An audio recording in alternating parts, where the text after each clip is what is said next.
लोकसभा के स्पीकर आदरणीय श्री ओम बिरला जी, राज्यसभा के उपसभापति श्री हरिवंश जी, माननीय सांसदगण, सभी वरिष्ठ जनप्रतिनिधि, विशिष्ट अतिथि, अन्य सभी महानुभाव और मेरे प्यारे देशवासियों, हर देश की विकास यात्रा में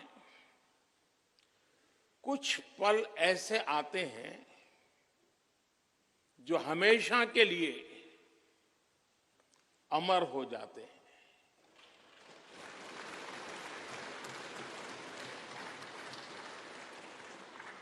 कुछ तारीखें समय के ललाट पर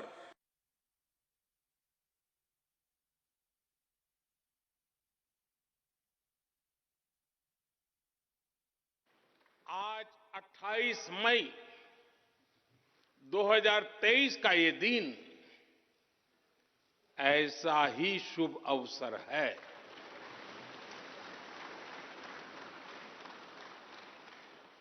देश आजादी के 75 वर्ष होने पर अमृत महोत्सव मना रहा है। इस अमृत महोत्सव में भारत के लोगों ने देशवासियों को भारतीय लोकतंत्र के इस स्वर्णिम क्षण की बहुत बहुत बधाई देता हूं।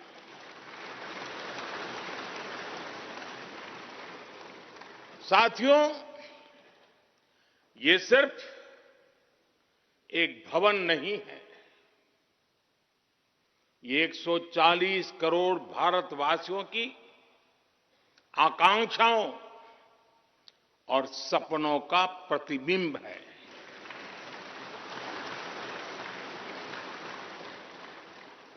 ये विश्व को भारत के दृढ़ संकल्प का संदेश देता हमारे लोकतंत्र का मंदिर है।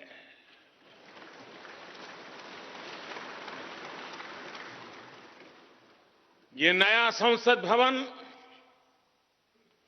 योजना को यथार्थ से, नीति को निर्माण से, इच्छा शक्ति को क्रिया शक्ति से, संकल्प को सिद्धि से जोड़ने वाली अहम कड़ी साबित होगा। ये नया भवन हमारे स्वतंत्रता सेनानियों के सपनों को साकार करने का माध्यम बनेगा। ये नया भवन आत्मनिर्भर भारत के सूर्योदय का साक्षी बनेगा।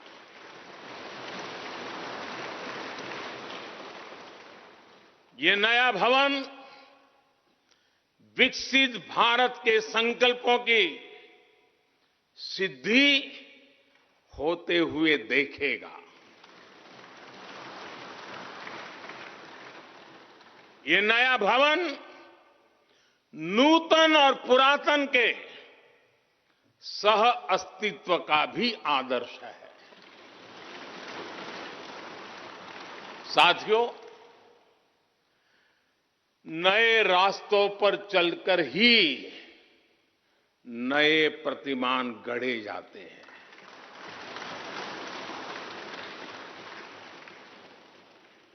आज नया भारत नए लक्ष्य तय कर रहा है,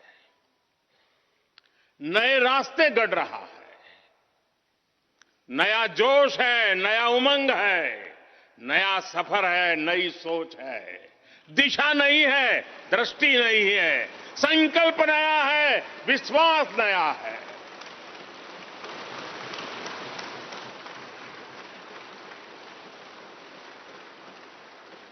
और आज फिर एक बार पूरा विश्व भारत को, भारत के संकल्प की दृढ़ता को, भारतवासियों की प्रखरता को, भारतीय जनशक्ति की जिजीविषा को आदर और उम्मीद के भाव से देख रहा है।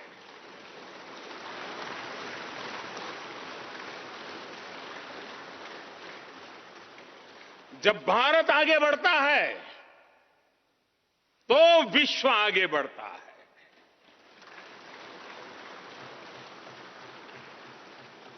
संसद का ये नया भवन भारत के विकास से विश्व के विकास का भी आह्वान करेगा।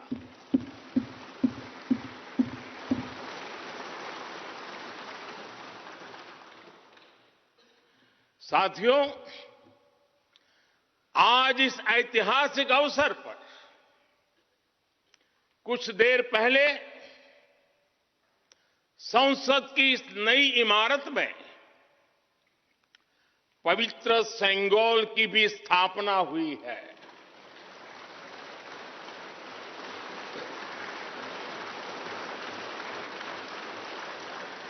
महान चोल साम्राज्य में सेंगोल को कर्तव्य पथ का, सेवा पथ का, राष्ट्र पथ का प्रतीक माना जाता था।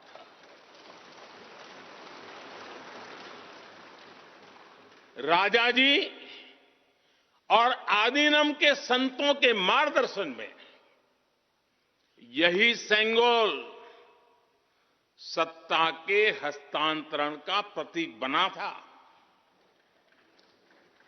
तमिलनाडु से विशेष तौर पर आए हुए आदीनम के संत आज सुबह संसद भवन में हमें आशीर्वाद देने उपस्थित हुए थे। मैं उन्हें पुनः श्रद्धापूर्वक नमन करता हूं। उनके ही मार्गदर्शन में लोकसभा में ये पवित्र सेंगोल स्थापित हुआ है।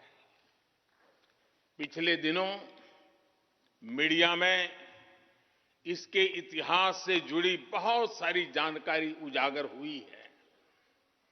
मैं इसके विस्तार में नहीं जाना चाहता हूं, लेकिन मैं मानता हूं ये हमारा सौभाग्य है कि इस पवित्र सेंगोल को हम उसकी गरिमा लौटा सके हैं, उसकी मान मर्यादा लौटा सके हैं। जब भी इस संसद भवन में कार्रवाई शुरू होगी, ये सेंगोल हम सभी को प्रेरणा देता रहेगा। साथियों, भारत एक लोकतांत्रिक राष्ट्र ही नहीं बल्कि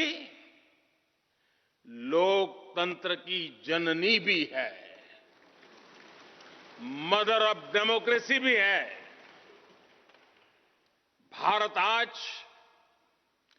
वैश्विक लोकतंत्र का भी बहुत बड़ा आधार है। लोकतंत्र हमारे लिए सिर्फ एक व्यवस्था नहीं, एक संस्कार है, एक विचार है, एक परंपरा है। हमारे वेद हमें सभाओं और समितियों के लोकतांत्रिक आदर्श सिखाते हैं। महाभारत जैसे ग्रंथों में गणों और गणतंत्रों की व्यवस्था का उल्लेख मिलता है। हमने वैशाली जैसे गणतंत्रों को जीकर दिखाया है। हमने भगवान बसवेश्वर के अनुभव मंटपा को अपना गौरव माना है। तमिलनाडु में मिला 900 ईस्वी का शिलालेख आज भी हर किसी को हैरान कर देता है। हमारा लोकतंत्र ही हमारी प्रेरणा है, हमारा संविधान ही हमारा संकल्प है। इस प्रेरणा, इस संकल्प की सबसे श्रेष्ठ प्रतिनिधि अगर कोई है तो ये हमारी संसद है। और ये संसद देश की जिस समृद्ध संस्कृति का प्रतिनिधित्व करती है, उसका उद्घोष करती है। शेते निपद्यमानस्य, शेते निपस्य मानस्य चराति चर्त भगः चरैवेति चरैवेति चरैवेति। कहने का तात्पर्य, जो रुक जाता है उसका भाग्य भी रुक जाता है, लेकिन जो चलता रहता है उसी का भाग्य आगे बढ़ता है, बुलंदियों को छूता है। और इसलिए चलते रहो, चलते रहो। गुलामी के बाद हमारे भारत ने बहुत कुछ खोकर अपनी नई यात्रा शुरू की थी। वो यात्रा कितने ही उतार चढ़ावों से होते हुए, कितनी ही चुनौतियों को पार करते हुए आजादी के अमृत काल में प्रवेश कर चुकी है। आजादी का ये अमृत काल विरासत को सहेजते हुए विकास के नए आयाम गढ़ने का अमृत काल है। आजादी का ये अमृत काल देश को नई दिशा देने का अमृत काल है। आजादी का ये अमृत काल अनंत सपनों को, असंख्य आकांक्षाओं को पूरा करने का अमृत काल है। इस अमृत काल का आह्वान है, इस अमृत काल का आह्वान है मुक्त मातृभूमि को, मुक्त मातृभूमि को नवीन प्राण चाहिए, नवीन पर्व के लिए नवीन प्राण चाहिए। मुक्त गीत हो रहा, मुक्त गीत हो रहा नवीन राग चाहिए, नवीन पर्व के लिए नवीन प्राण चाहिए।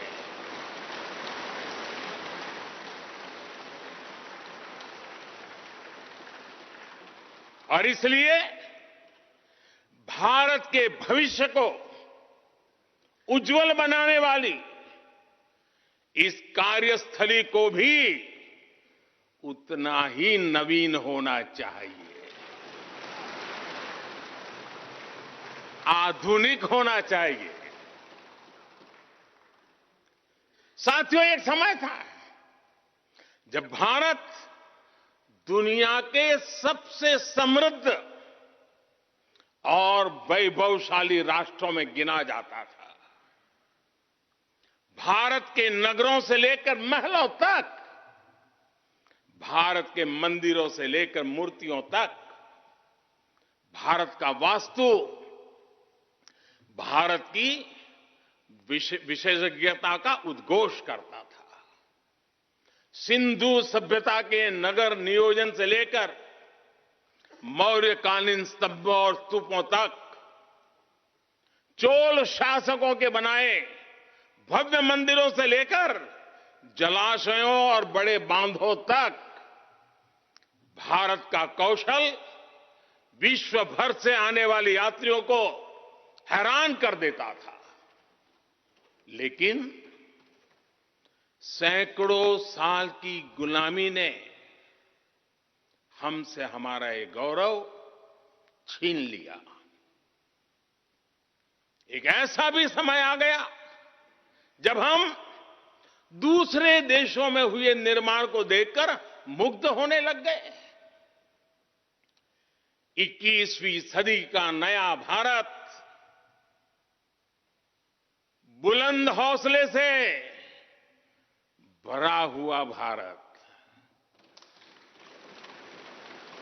अब गुलामी की उस सोच को पीछे छोड़ रहा है। आज भारत प्राचीन कला की उस गौरवशाली धारा को एक बार फिर अपनी तरफ मोड़ रहा है और संसद की ये नई इमारत इस प्रयास का जीवंत प्रतीक बनी है। आज नए संसद भवन को देखकर हर भारतीय गौरव से भरा हुआ है। इस भवन में विरासत भी है, वास्तु भी है,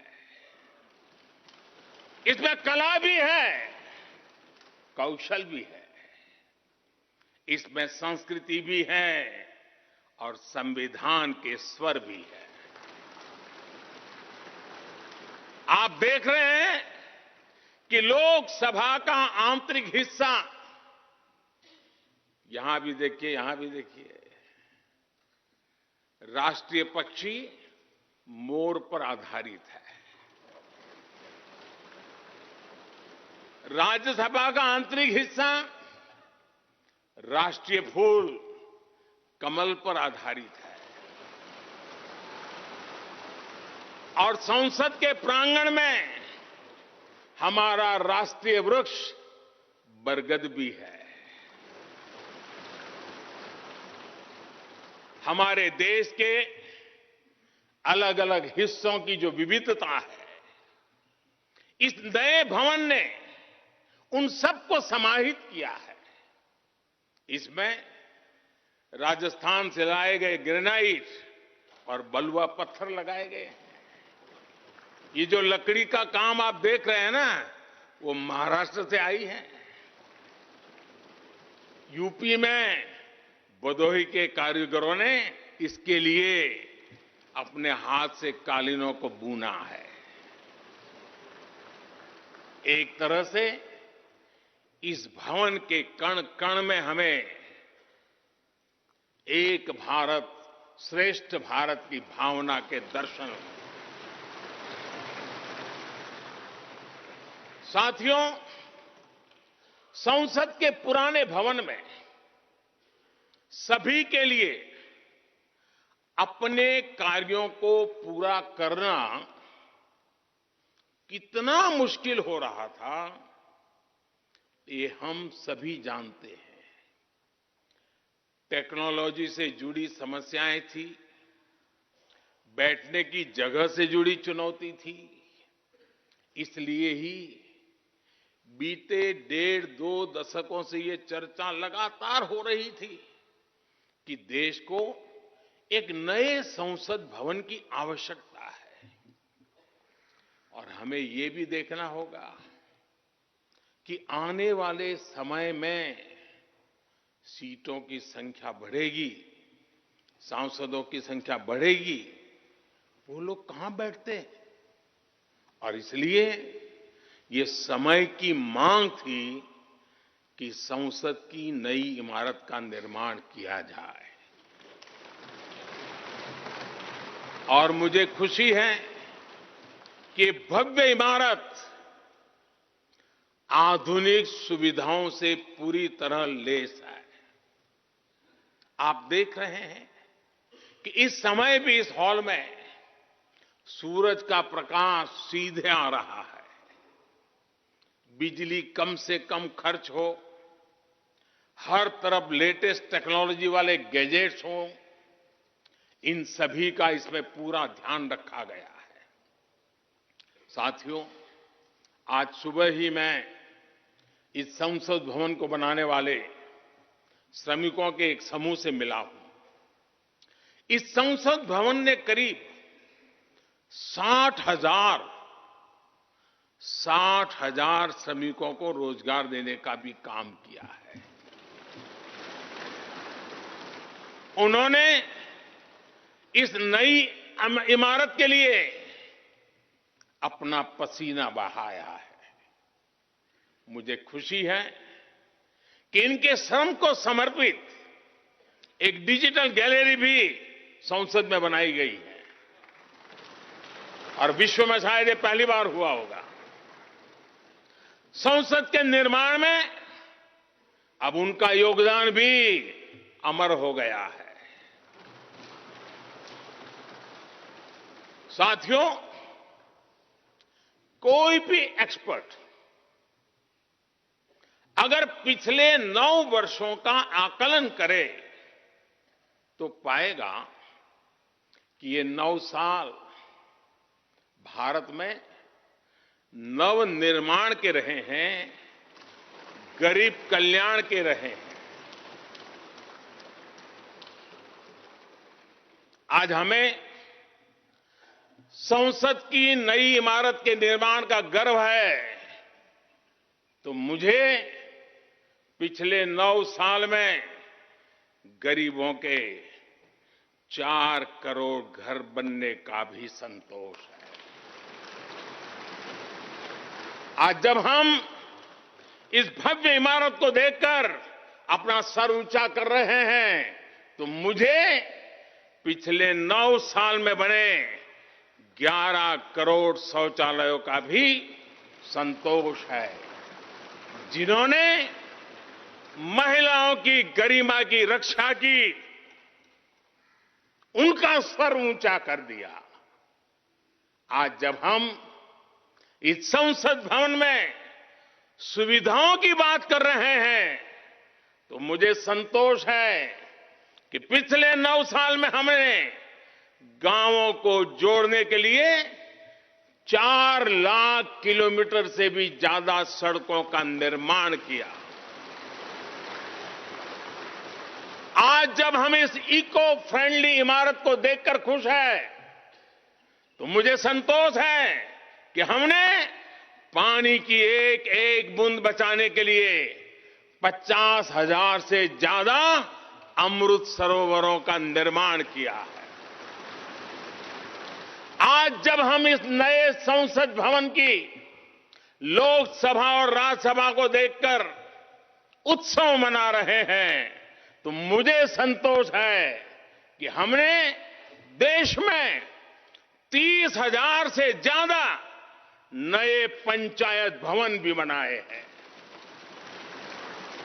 यानी पंचायत भवन से लेकर संसद भवन तक हमारी निष्ठा एक ही है, हमारी प्रेरणा एक रही।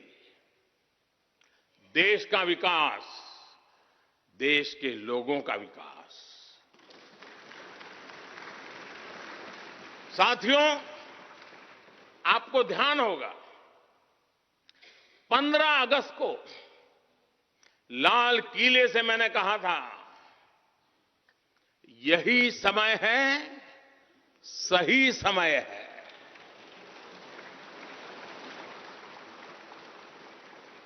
हर देश के इतिहास में ऐसा समय आता है जब देश की चेतना नए सिरे से जागृत होती है।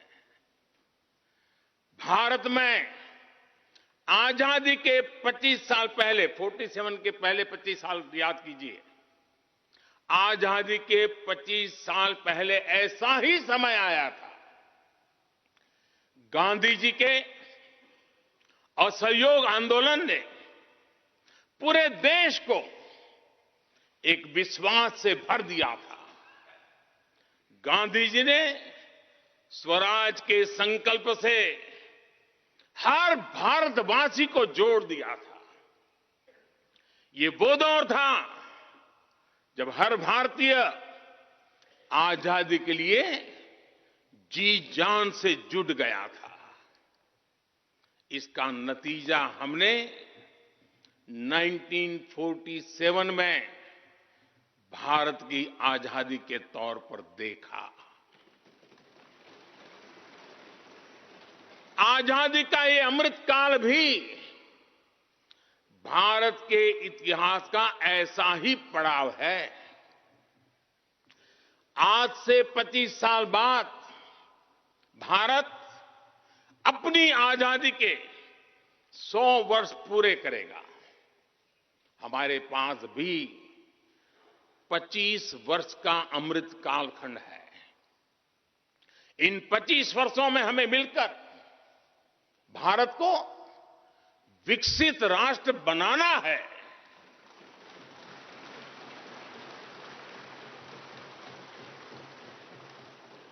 लक्ष्य बड़ा है, लक्ष्य कठिन भी है, लेकिन हर देशवासी को आज इसके लिए जी जान से जुटना ही है।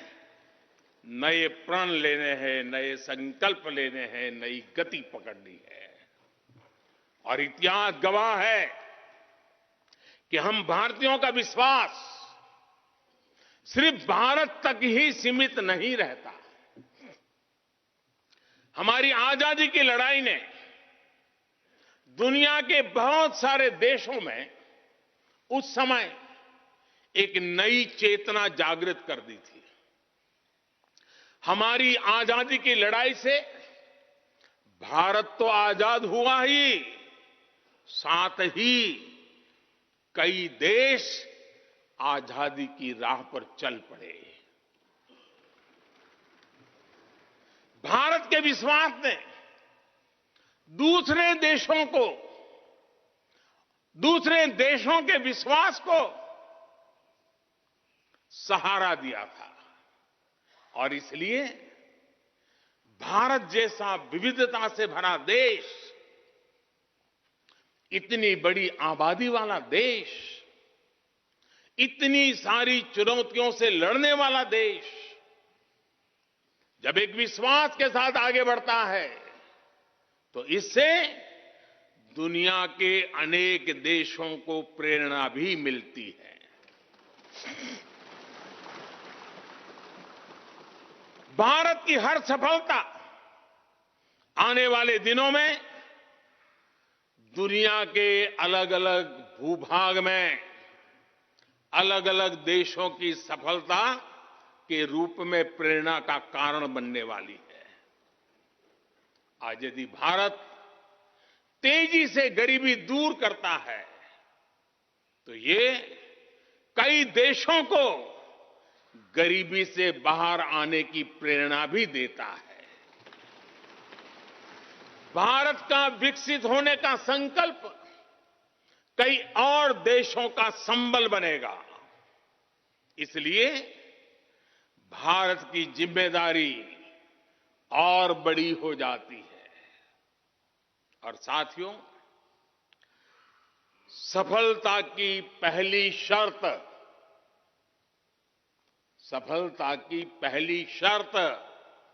सफल होने का विश्वास ही होती है। ये नया संसद भवन इस विश्वास को नई बुलंदी देने वाला है। ये विकसित भारत के निर्माण में हम सभी के लिए नई प्रेरणा बनेगा। ये संसद भवन हर भारतीय के कर्तव्य भाव को जागृत करेगा। मुझे विश्वास है इस संसद में जो जनप्रतिनिधि बैठेंगे वे नई प्रेरणा के साथ लोकतंत्र को नई दिशा देने का प्रयास करेंगे।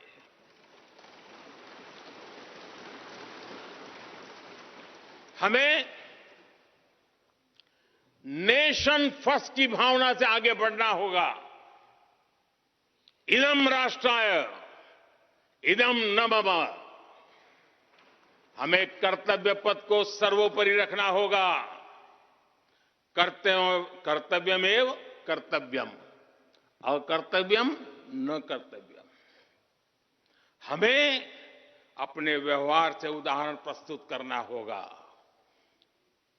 यद यदाचरति श्रेष्ठ तत्देव इतरो जनः। हमें निरंतर